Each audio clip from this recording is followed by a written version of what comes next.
besok itu namanya sudah penobatan ya, berarti sudah bisa disebut ingkang sunuhun Kanjeng Susunan Pakubono 14 gitu. Mohon bersabar, matur nuwun sanget. Saya tetap akan berpegang pada 40 hari. Nah, jadi ini kelihatan sekali menurut saya.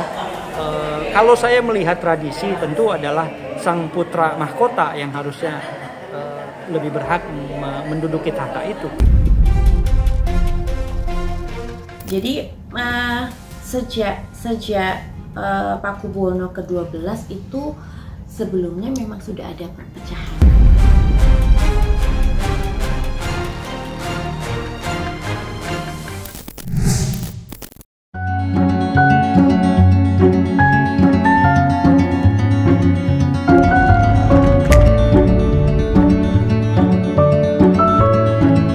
Kasunanan Keraton Solo hadiningrat kembali memanas usai kedua putra Pakubuwono 13, Kanjeng Gusti Pangeran, Kanpa Hamangkunegoro Sudibyo Rajaputra Narendra Mataram atau Gusti Purbaya dan saudara tuanya, Kanjeng Gusti Pangeran, KJPH, Mangkubumi atau Gusti Hangabegi sama-sama mendeklarasikan diri sebagai raja baru dengan memakai gelar Susuhunan Pakubuwono 14. Dari situlah konflik internal keluarga Keraton Solo tak terhindarkan.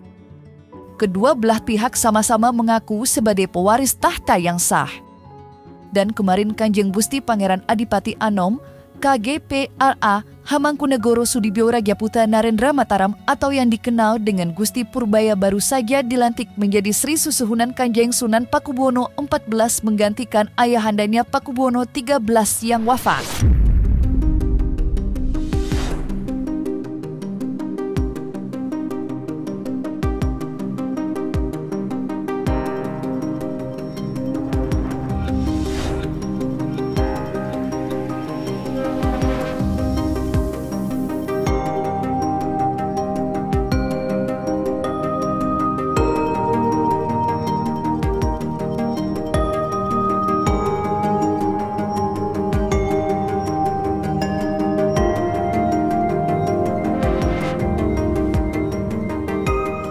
Besok itu namanya sudah penobatan ya, berarti sudah bisa disebut ingkang sunuhun Kanjeng Susunan Pakubono 14 gitu.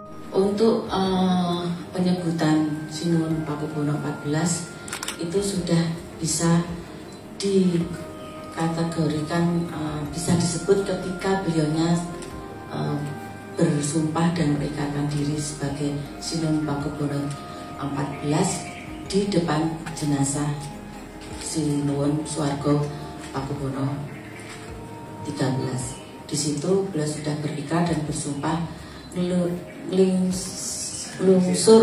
lungsur ke Prabon. Dari situ kita sudah bisa menyebut bahwa beliau adalah pengganti Sinuhun Pakubono 14. Jadi dari situ sudah tidak ada lagi kekosongan kepemerintahan yang ada di keraton semenjak itu.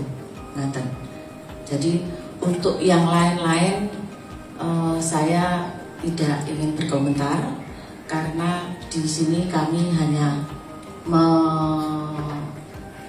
melanjutkan dan menjalankan sesuai amanah. Prosesi Jumeneng Nata Binayangkara Sis Pakubuwono PB 14 di Keraton Kasunanan Surakarta hadiningrat yang mengangkat Gusti Purbaya sebagai penerus Kasunanan Solo mendapat tanggapan keras dari pihak Mahamenteri Kasunanan Surakarta, Kanjeng Gusti Pangeran Harya Panembahan Agung Kejaulan, yang sebelumnya telah menetapkan Gusti Hangabegi sebagai Pakubuwono 14 berdasarkan kesepakatan Lembaga Dewan Adat. Untuk diketahui, Gusti Hangabegi merupakan anak lelaki tertua Pakubuwono 13 dari istri pertamanya. Berdasarkan garis keturunan itulah Panembahan Agung Kejaulan menolak pengangkatan Gusti Purbaya sebagai penerus tahta Keraton Solo. Salah ya langkahnya ya untuk rakyat, nggak ada yang lain ya. Untuk kelangsungan keraton menanggapi untuk rencana yang besok Sabtu itu seperti apa? Itu mohon sabar dulu saja nanti. Saya belum bisa menjawab. Pokoknya sabar dulu. Mohon bersabar, matur nuwun sangat. Boleh saja kok semua orang sekarang mau ngomong apa saja gitu.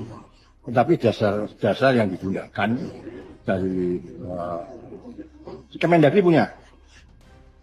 Nanti mereka biar jelaskan aja intinya itu apa gitu loh. Berarti klaim itu belum bisa jadi kebenaran? Ya monggo saja gitu. Tapi saya selaku yang tertua di situ. Harapan saya itu loh. Ini baiknya ke depan itu seperti apa? Gitu loh. Ojo mau ribut saja, saya nggak suka ya. Mereka seperti itu. Saya kan tidak pernah mau ngomong kemana-mana gitu loh. Menjaga kerukunan ini semuanya. Jelas sekarang ini, khawatirnya di undang-undangnya itu ada loh. Kamu ribut terus. Pengambilan dari pemerintah loh. Misal pemerintah kita mau apa? Ya kita sebetulnya sih malu dengan warga masyarakat, tapi bagaimana lagi? Tapi karena beliau itu ya mungkin kedunungan wahyu, ya. Di samping dia itu anak laki-laki tertua, daripada nanti cari yang lain-lain tambah ributnya luar biasa. Ini aja sudah ributnya penjelasan sudah lihat sendiri seperti itu.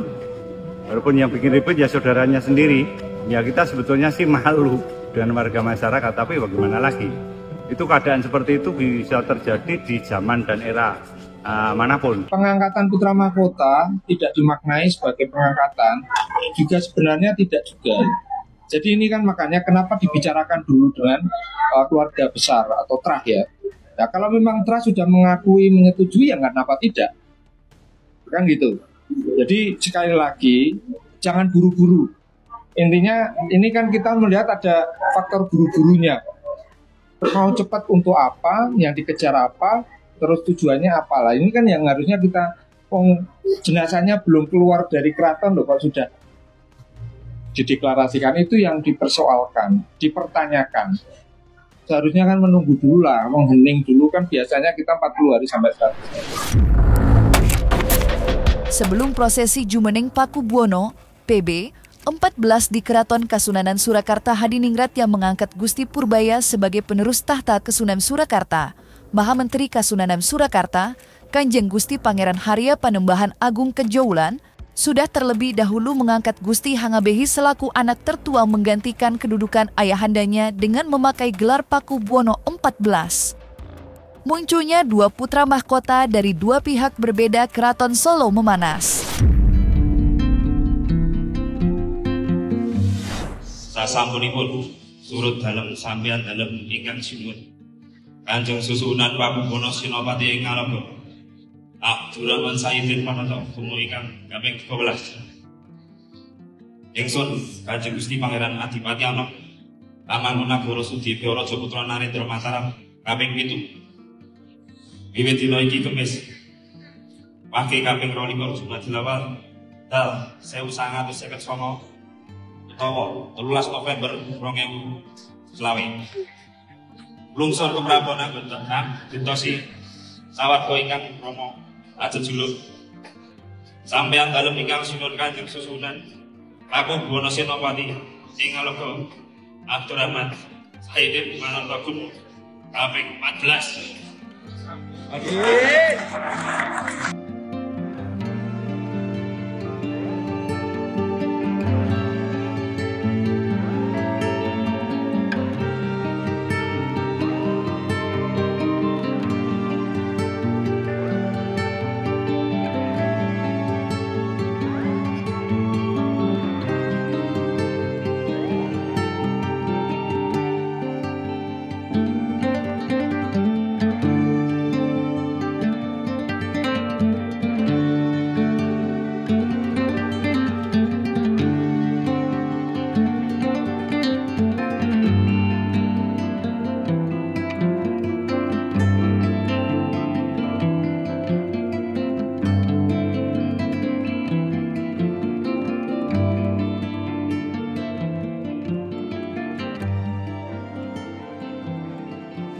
Jenenge hak itu kan Gusti Allah sing maringi. Gusti Bayi yang sekarang Pakubuwono ke-14 kan tidak minta kepada Allah untuk dilahirkan lebih tua daripada Purboyo. Ya itu kehendak Allah. Dan itu sudah sudah ditekankan, dijadikan acuan, dijadikan paugeran bahwa kalau nggak punya permaisuri ya sudah anak laki-laki tertua. Tapi hasil yang hari ini pun juga itu langsung dibawa oleh Panembahan untuk disampaikan kepada pemerintah. Itu bukan kita pemerintah cawe-cawe, tidak. Justru kami yang menyampaikan untuk supaya negara itu hadir. Jadi semua apa yang kita lakukan harus melibatkan beliau untuk koordinasi dengan pemerintah, karena beliau yang ditugaskan oleh pemerintah untuk bisa menyambung kepada lembaga Dewan Adat dan seluruh kerabat. Saya tetap akan berpegang pada 40 hari atau 100 hari. Utusan kerabat besar. Kerabat besar itu sentono darah dalam, sentono orang biasa yang disentanake, terus paguyuban yang ada di bawah Keraton Surakarta. Saya harus pertegas karena Sinuwun PB 13 ketika 2022 sudah menunjuk dan melantik putra mahkota. Jadi saya sebenarnya untuk hal ini sudah dipertegas bahwa beliaunya mengamanatkan kepada kami putra-putrinya, dan kami harus menjalankan amanah itu untuk menuju putra mahkota, di mana itu adalah Kanjeng Gusti Pangeran Adipati Hamengkubuwono. Kalau itu bisa terjadi, ya itu berarti mereka melanggar adat. Ya yang jelas kami putra-putrinya PB 13 keluarga inti sudah sepakat untuk menjalankan amanah PB 13. Selain itu ya sudah bukan ranahnya. Menurut saya sudah bukan ranahnya untuk menentukan siapa yang jadi raja.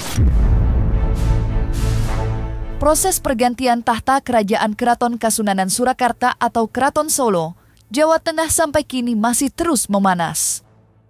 Kedua putra Pakubuwono XIII, KGP A. Agusti Purboyo dan KGPH Hangabegi sama-sama mengukuhkan dirinya sebagai Pakubuwono PB 14. Sontak saja kekisruhan yang terjadi di Keraton Solo dengan munculnya dua matahari kembar mengulani sejarah tahun 2004 silam, sebelum pemerintah dan wali kota Solo kala itu harus turun tangan untuk memediasi perpecahan di internal keraton. Lantas apa kata pihak keluarga keraton mengenai perpecahan kali ini?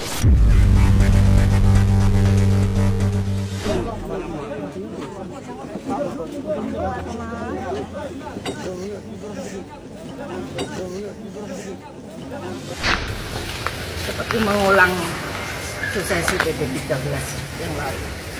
Kayaknya kasihan keraton. Dipecah belah seperti ini. Sebelumnya kan kami sudah bicara, kami sudah bersepakat untuk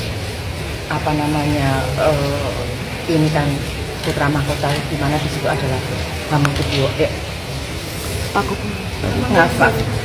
Kanjeng Gusti Pangeran putra mahkota. Di situ saya sudah menyebutkan. Itu terjadi sebelum pemakaman atau? Iya, ketika Gibran datang ke sini. Kan rapat. Yang paling utama niatan kita itu supaya keraton itu keributan yang dulu-dulu itu jadi satu. Tapi memang waktu kejadian yang saya ada membentuk tim 5 dengan itu keinginan pemerintah untuk merevitalisasi keraton tidak hanya fisik, ini kan harus kita sambut gitu. Nah itulah yang terjadi, tidak diterima oleh pihaknya Sasono Putro gitu, yang mana sempat penolakan Sanggabuwono, terus juga terutama Gusti Tejo tidak boleh masuk keraton gini-gini. Nah, ini yang sudah selesai itu yang masalah Sinuwun Bapak yang lalu ke Sinuwun ini sudah selesai.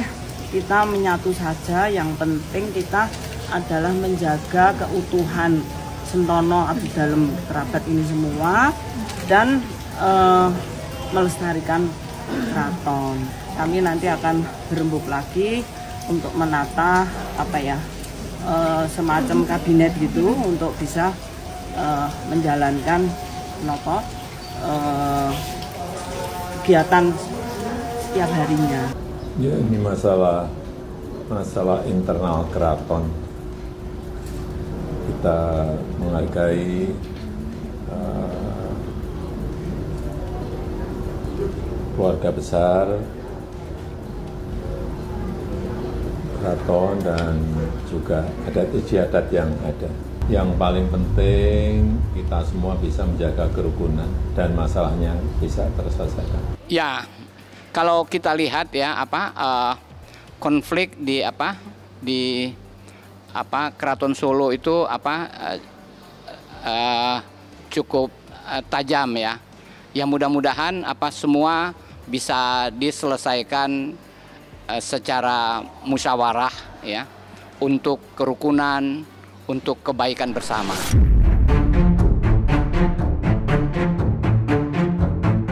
Munculnya dua raja kembar yang sama-sama mengukuhkan dirinya sebagai Pakubuwono XIV mendapat perhatian luas dari publik.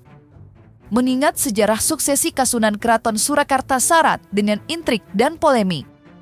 Menanggapi kisruh di internal Keraton Solo yang terbelah menjadi dua kubu antara Gusti Purbaya dan Mahamenteri Tejowulan yang mengangkat Gusti Hangabedi sebagai penerus tahta Keraton Solo. Apa pandangan sejarawan mengenai polemik tersebut? Sudah tepatkah langkah politik yang ditempuh Mahamenteri Tejowulan yang memihak Gusti Hangabedi sebagai anak tertua Pakubuwono XIII? Jadi ini kelihatan sekali menurut saya. Kalau saya melihat tradisi tentu adalah sang putra mahkota yang harusnya lebih berhak menduduki tahta itu ya, berapapun umurnya. Kita lihat Sultan Banten ya, saat Cornelis de Houtman mendarat tahun 1596, Banten memiliki sultan yang usianya 5 bulan ya. Jadi Sultan Banten menerima Cornelis de Houtman tahun 1596 usianya 5 bulan dan dia mengusir Cornelis de Houtman karena berperangai buruk. Nah, orang bingung kok bisa ya Sultan 5 bulan bisa mengusir. Ternyata ada ibu dari Sultan ini, kemudian ada Patih Mangkubumi. Nah, jadi ibu dan Patih ini yang memang kendali, sultannya tetap putranya gitu. Dan dia otomatis naik tahta ketika meninggal itu. Ya, bisa saja ketika meninggal langsung otomatis naik tahta atau orang tuanya kemudian yang memberikan tahta itu kepada putra mahkotanya. Jadi pamannya ini nggak ada urusan sebenarnya secara tradisi dan budaya, secara tradisi kenegaraan dalam konteks keraton itu. Ini adalah sebenarnya perebutan kekuasaan yang terjadi di dalam internal keraton. Nah, perebutan inilah yang kemudian menghasilkan kesultanan yang berbeda. Bahkan ada sampai 4 kesultanan. Nah, sekarang Mangkunegaran yang masih muda gitu, dan memang seharusnya putra mahkota yang menjadi raja. Saya kira itu, Pak. Meninggalnya Sultan Pakubuwono yang ke-13 ini ya, itu semakin kentara. Yang satu segera mendeklarasikan dia mengambil alih posisi ya karena vacuum of power itu, padahal sebenarnya automatically putra dari Sultan Pakubuwono XIII itu yang seharusnya kemudian menjadi raja secara otomatis ya. Belakangan kalau tidak salah kemudian menggunakan hukum negara ya, hukum positif gitu ya, bahwa bisa saja nanti yang menetapkan itu Kemendagri atau misalnya pemerintah gitu. Nah, padahal sebenarnya kan urusan kerajaan mestinya ya hukum kerajaan gitu ya, hukum yang memang secara turun temurun ya, yang mengatur siklus bergantinya raja gitu ya. Dan walaupun demikian itulah memang kondisi hari ini, dan selalu saja ada pihak-pihak ya, kalau tidak salah dari Sultan dari kerajaan Mataram Islam itu hari ini tuh menjadi 4 ya, ada Mangkunegaran, ada Surakarta, ada Yogyakarta, sama satu lagi saya lupa tuh, ada 4 kalau tidak salah nih, 4 yang menganggap bahwa dirinya adalah berkuasa di 2 wilayah ini. Ini kan tadi jabatan budaya, jabatan sosial, jadi bukan jabatan politik. Sekali lagi, apakah ada uangnya? Tentu mungkin masih ada beberapa kasus proyek dan lain sebagainya, ada beberapa tawaran-tawaran pekerjaan dan lain sebagainya. Tetapi sudah tidak ada lagi, saya kira sekarang itu digunakan menurut saya. Tapi saya nggak tahu ya, Solo Kalau Yogyakarta kayaknya lebih adem ayem ya, tapi kalau Surakarta ini kan selalu ada konflik ya di dalam mereka, dan saya nggak tahu apa yang diperebutkan ya. Apakah mungkin masih ada tanah-tanah yang masih nganggur yang mungkin itu mau diperebutkan? Ya kita lihat ya. Yang pasti ada kekuasaan di situ sehingga dia melakukan instruksi tertentu. Saya kira itu.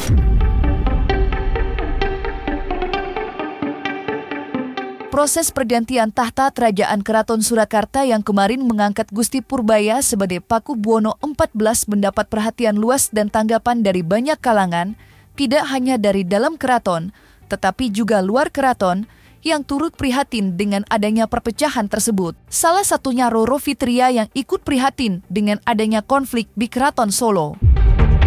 Lantas, apa tanggapan Roro Fitria mengenai sosok Raja Baru Mataram yang kemarin mengangkat dirinya sebagai Pakubuwono XIV? Dan apa pandangan Roro Fitria mengenai adanya konflik tajam di lingkungan keraton setelah dua putra raja mendeklarasikan diri sebagai pewaris tata raja? Awal-awal pertama kali ikut berduka cita atas meninggalnya Raja Pakubuwono Sinuwun ke-13 Keraton Surakarta. Semoga arwah beliau diterima di sisihnya, diberikan kelapangan kubur, diberikan kebahagiaan di jannah. Amin ya rabbal alamin. Ia juga mengucapkan selamat kagem naik tahtanya Raja Pakubuwono ke-14 yang baru saja dilantik, dan alhamdulillah bisa dibilang perwakilan Gen Z, dan memang sudah digariskan dari leluhur melalui titian darah biru beliau yang naik tahta gitu. Kalau melihat dari usia, kita tidak bisa memastikan yang akan naik tahta itu usia berapa, karena kita melihat histori yang sebelumnya. Raja Sinuwun yang ke-12 yang sebelum ke-13 ini naik tahta di usia malah 21 tahun mas, jadi malah lebih muda gitu. Jadi kalau kita melihat tua atau muda itu tidak ada korelasinya, kita lihatnya adalah garis keturunan silsilah dari kerajaan tersebut. Malah kita mengambilnya dari sisi positif mas. Jadi bisa merangkul dari segala umur. Jadi mungkin kalau sebelumnya kan kalau rajanya yang lebih sepuh atau lebih dewasa kan merangkulnya hanya di usia mungkin middle up gitu ya, yang lebih dewasa. Nah, sekarang dipimpin oleh generasi Gen Z itu malah lebih bagus karena bisa mendidik budaya Jawa utamanya ke generasi muda gitu. Jadi mungkin kalau yang dulunya suka K-pop, jadi sekarang suka karawitan, suka gamelan, suka nembang, dan sangat luar biasa. Terakhirnya mendatangi Keraton Surakarta itu pada saat diundang di malam Satu Suro gitu. Jadi guyupnya itu kekeluargaannya luar biasa. Jadi coba bayangkan kan ada dua kebudayaan ya, dari Kadipaten Mangkunegaran dan juga Keraton Kasunanan. Jadi sejak Pakubuwono ke-12 itu sebelumnya memang sudah ada perpecahan mas. Jadi ada dua kubu kerajaan, bukan kerajaan, dua kubu raja yang masing-masing mengklaim bahwa dirinya adalah yang berhak naik tahta. Jadi yang pihak yang dari Tejo Wulan meyakini harus naik tahtanya setelah 40 hari. Cuman kubunya dari putra langsung Sinuwun ke-13 itu harus langsung supaya tidak ada kekosongan raja. Jadi ya memang dan ya sudah, dan itu sampai diatur di Kemendagri bahwa agar supaya tidak berperang saudara terus. Jadi yang satu tetap raja, yang satu jadi adipati atau wakilnya gitu. Karena ada dua kubu yang meyakini masing-masing adalah yang berhak naik tahta, jadi ya kita nggak bisa arguin ya. Apalagi kan Nyai nggak langsung di garis keturunan beliau gitu. Jadi ya kita menghormati saja. Dari Pangeran Purboyo kan udah mendeklar, udah naik tahta yang usia 23 tahun beliau. Nah yang dari PAT Jawulan kan mendeklarnya setelah 40 hari. Jadi kita melihat aja dan berdoa agar supaya semuanya bisa kondusif, bisa saling menghormati tanpa ada perpecahan. Karena memang sudah dari dahulu kala memang selalu perpecahan.